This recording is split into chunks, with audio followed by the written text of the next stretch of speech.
বৃষ্টি পড়ছে, দোয়া শুরু করে দেন, দোয়া কবুল হবে ইনশাআল্লাহ। আজান দিয়েছে, আজান এবং একামতের মাঝখানের সময়টা আছে, এই সময়টা কাজে লাগান, দোয়া কবুল হবে ইনশাআল্লাহ।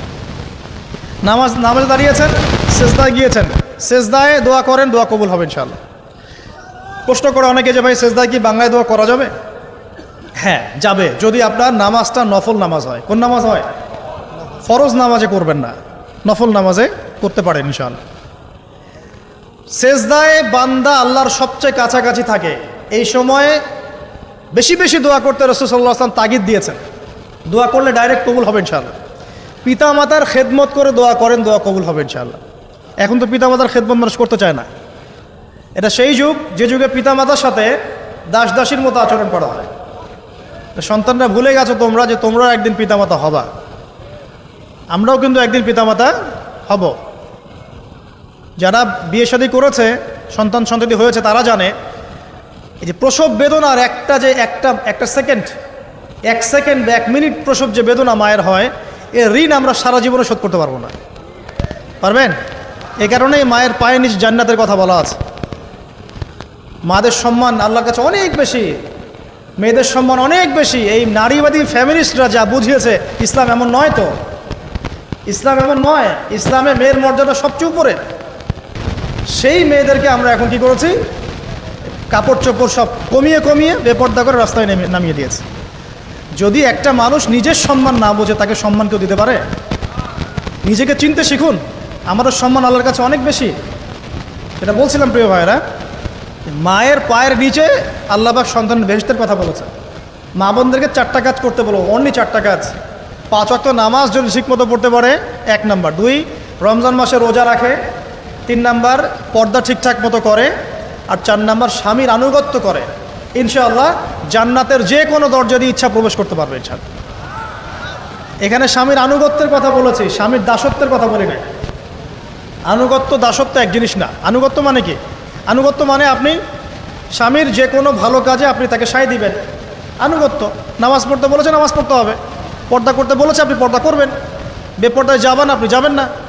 এটা আনুগত্য। দাসত্ব কি? দাসত্ব হচ্ছে যে সে ভালো মন্দ যাই বলুক আপনি শুনছেন, এটা দাসত্ব। এটা করবেন না। মা বোনরা 4টা কাজ বাসায় গিয়ে আবার শুনিয়ে দিবেন।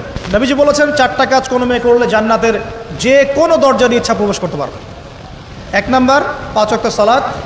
2 নাম্বার, রমজান মাসের সওম রোজা। 3 নাম্বার, পর্দা ঠিকঠাক মতো করবে, লজ্জাস্থানের হেফাজত। এবং 4 নাম্বার, স্বামীর আনুগত্য করা। মায়ের খেদমত করে দোয়া করেন, দোয়া কবুল হবে ইনশাআল্লাহ। বাবার খেদমত করে দোয়া করেন, দোয়া কবুল হবে ইনশাআল্লাহ। কোরআন তেলাওয়াত করে দোয়া করেন, দোয়া কবুল হবে ইনশাআল্লাহ। মনে করেন শেষ রাতে উঠেছেন, মানে শেষ রাত বলতে বোঝাচ্ছি এই ধরেন যে 2টার পর থেকে, এখন 2টা 2:30টার পর থেকে নিয়ে ফজর পর্যন্ত শেষ রাতে উঠেছেন। এই সময় আপনি যা দোয়া করবেন ইনশাআল্লাহ কবুল হবে। হ্যাঁ, বলতে বাধ্য হচ্ছি, এখনকার তরুণ সমাজ ওই 2টা 2:30টার দিকে ওই যে কার কার খেলা থাকে, ওই খেলাগুলো দেখার জন্য ওঠে, তাহাজ্জুদ পড়ার জন্য উঠতে পারে না। অথচ আল্লাহ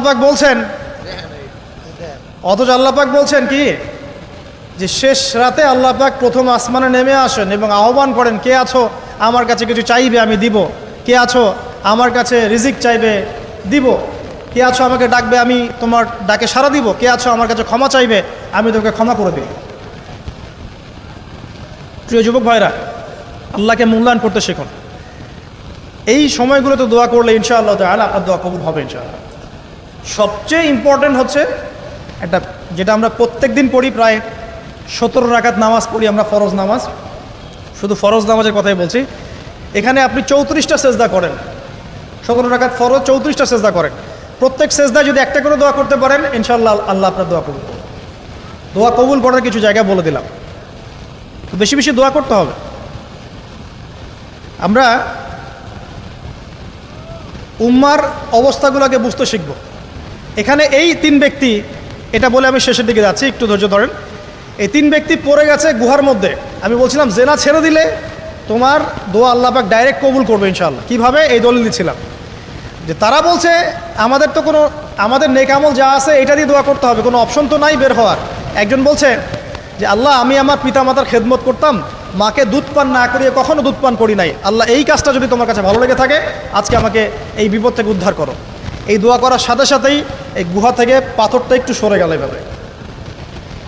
আর জড়বস্তু আল্লাহ পাকের হুকুম মানে, আল্লাহ পাকের হুকুম মানে না খালি দুইটা শ্রেণীর মানুষ, এক হচ্ছে মানুষ আর একটা জিন জাতি।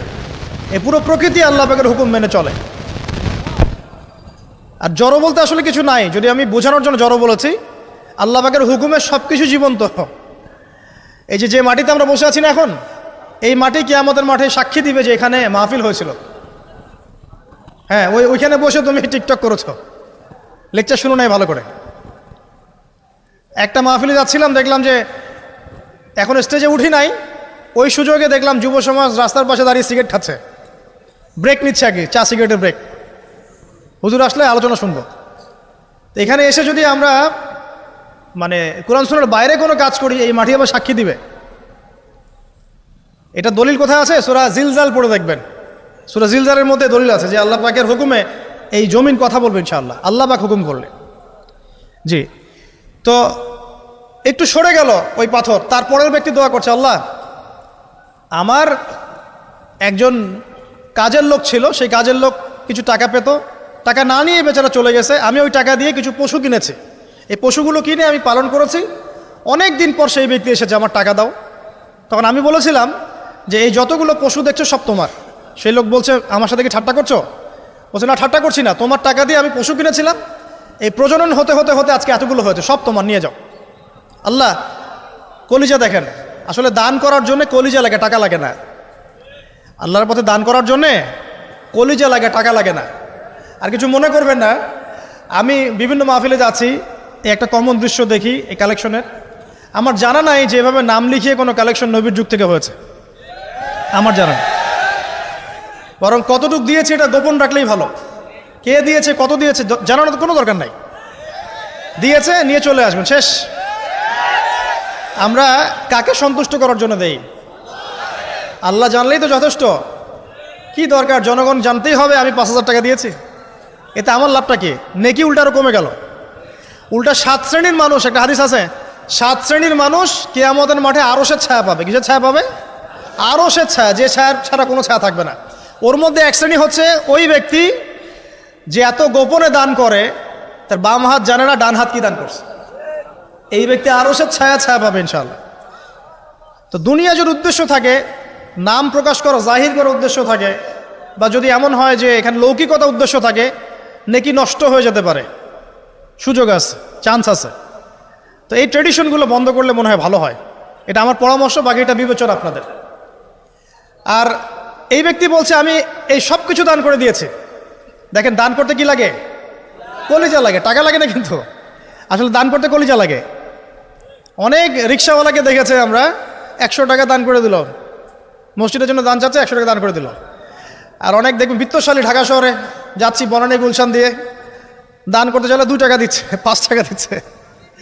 এমন হয় না? দান করতে কলিজা লাগে।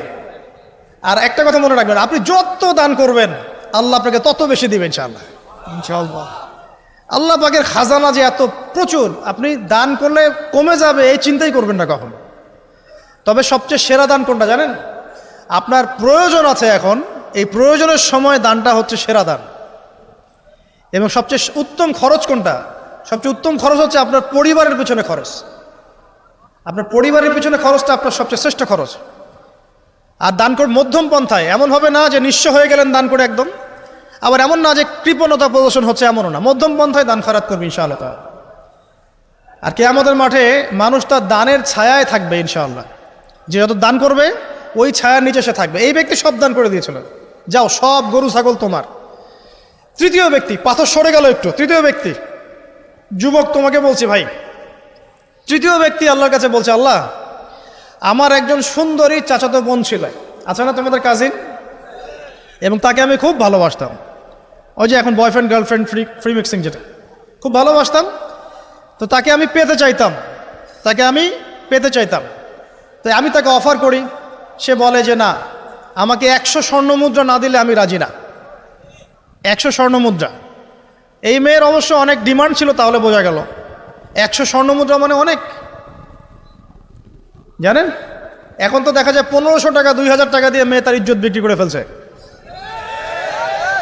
100 স্বর্ণ মুদ্রা, আর কাউকে কিছু দেওয়াই লাগে না, এমনি বিক্রি করে ফেলে।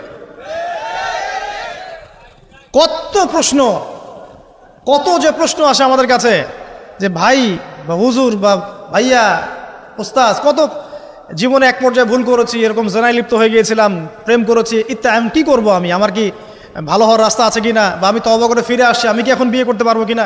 প্রশ্নের শেষ নাই। বেশিরভাগ প্রশ্ন এরকমই আসে এখন। আরেকটা বেশি বেশি প্রশ্ন আসে, ভাই ওস্তাদ হুজুর আমার স্বামী পরকীয়া আসক্ত, আমার স্বামী পরকীয়া আসক্ত, আমাকে দেখে না, এই হয় সেই, এইগুলো প্রশ্ন বেশি। পারিবারিক জেনা কেন্দ্রিক যত প্রশ্ন আসে, অন্য কোনো কেন্দ্রিক প্রশ্ন এত আসা, মানে এই যুগটা কি হয়েছে, মানে মানুষকে জেনা উন্মুক্ত করে দিয়েছে একেবারে। একদম স্কুল লাইফ থেকে শুরু হবে বয়ফ্রেন্ড গার্লফ্রেন্ড ফ্রি মিক্সিং, এই বন্ধু বন্ধু পড়তে পড়তেই জেনা হয়ে যায়, কলেজ লাইফে গিয়ে আরও বড় জেনা, ইউনিভার্সিটিতে গেলে তো আর কোনো পাত্তাই নাই। ইউনিভার্সিটির খুব কম ছেলে পাবেন সিগারেট খায় না, এবং খুব কম ছেলে মেয়ে পাবেন যারা এই অবৈধ প্রেম করছে না, খুব কম। এটাকে আমরা প্রমোট করছি আবার। বিশ্বাস করেন শুধুমাত্র সরাসরি সেক্সুয়াল সম্পর্কটাই জেনা নয়, এই মিক্সিংটাও জেনা আল্লাহ পাক বলেছে। এবং এতে করে আমাদের যুব সমাজে অধঃপতনটা হয়েছে, এটা অন্য কোনোভাবে হয় নাই। কারণ সূরা আলে ইমরান পড়ে দেখবেন আল্লাহ পাক বলছেন যুয়িনা লিন-নাস হুব্বুশ শাহওয়াতি মিনান নিসা, মেয়েদের মধ্যে ছেলেদের জন্য সবচেয়ে বেশি শাহওয়াত আছে, শাহওয়াত খায়েশাত, এটা সবচেয়ে বেশি আকর্ষণ করে ছেলেদেরকে। সমাজের কাঠামো ভেঙে যাচ্ছে, তো সমাজের কাঠামো ভেঙে, আমরা তো বাইরে ভালো মানুষের লেবাস পরে আছি, দেখবেন বহু পরিবারে পরকীয়া চলছে, আপনি জানেন না, ভিতরে ভিতরে ভিতরে ভিতরে। আমরা তো লজ্জা এগুলো বলি না, চোখ লজ্জায় বলি না, চলছে এগুলো এখন কমন হয়ে গেছে। যে ফ্যাশন শোর নামে, বিউটি কন্টেস্টের নামে, এই সেই, মানে অশ্লীলতাকে প্রমোট করা হচ্ছে চতুর্দিক থেকে। রেপ ধর্ষণ দিন দিন বাড়ছে আর বাড়ছে, বাচ্চা কাচ্চা ছোট ছোট বাচ্চা মেয়ে পর্যন্ত রেহাই পাচ্ছে না। এই কয়দিন আগে একটা মেয়েকে কত পিস পিস করে ভাসিয়ে দিয়েছে একেবারে, দেখেন নাই? কোথায় আছেন? সমাজটা কোথায় গেছে? আমরা ভালো মানুষের মুখোশ পরে বসে আছি। একটা মাহফিল করে কি সব হবে? কনস্ট্রাকটিভ কাজ করতে হবে। তারুণ্যের এই শক্তিটাকে আল্লাহর জমিনে দিনের প্রচার প্রসার প্রতিষ্ঠার কাছে ব্যয় করতে হবে। যতক্ষণ পর্যন্ত আমরা এরকম ভালো মানুষের লেবাস সাজে বসে থাকবো না, আমার ঘরেও ফেতনা ঢুকে আসবে, টের পাবেন না। যখন ফেতনা ছড়িয়ে পড়ে ওটাকে দমন করতে হয়। দমন না করলে ওইটা আমার ঘরেও ঢুকবে তো এক সময়, আমি একা ভালো থাকতে পারবো না তো। আরে দমন করার ক্ষমতা আল্লাহ পাক যাদেরকে দিয়েছেন তাদের উপর অবশ্য ওয়াজিব হয়ে গেছে এগুলো দমন করা। এখন তাদের উপর একটা ফরজ ওয়াজিব হয়ে গেছে দমন করা এগুলা, নাহলে আল্লাহ পাক কঠিন শাস্তির সম্মুখীন করবেন। একটা হাদিস বলে সামনে যাই, শেষ করে গুটিয়ে নিচ্ছি। নবীজি বলছেন একদিন ঘুম থেকে উঠে চোখ ঘষতে করছে লা ইলাহা ইল্লাল্লাহ, আল্লাহ লা ইলাহা ইল্লাল্লাহ। তার স্ত্রী সামনে জাইনাব বিনতে জাহাশ রাদিয়াল্লাহু আনহা, তিনি বলছেন ইয়া রাসূলুল্লাহ কি হয়েছে, সমস্যা কি? নবীজি বলছেন ওয়াইলুল লিল আরব, আরবদের জন্য ধ্বংস, আরবদের জন্য ধ্বংস। মিন শাররি কাদ ইখতারাব, কি ভয়ঙ্কর ফিতনা ধেয়ে আসছে। তখন তার স্ত্রী বলছেন ইয়া রাসূলুল্লাহ আনুহলিকু ওয়া ফিনা সালিহুন, আমাদের মধ্যে সৎ মানুষ ভালো মানুষ থাকা অবস্থাতেও কি আমরা ধ্বংস হয়ে যাব?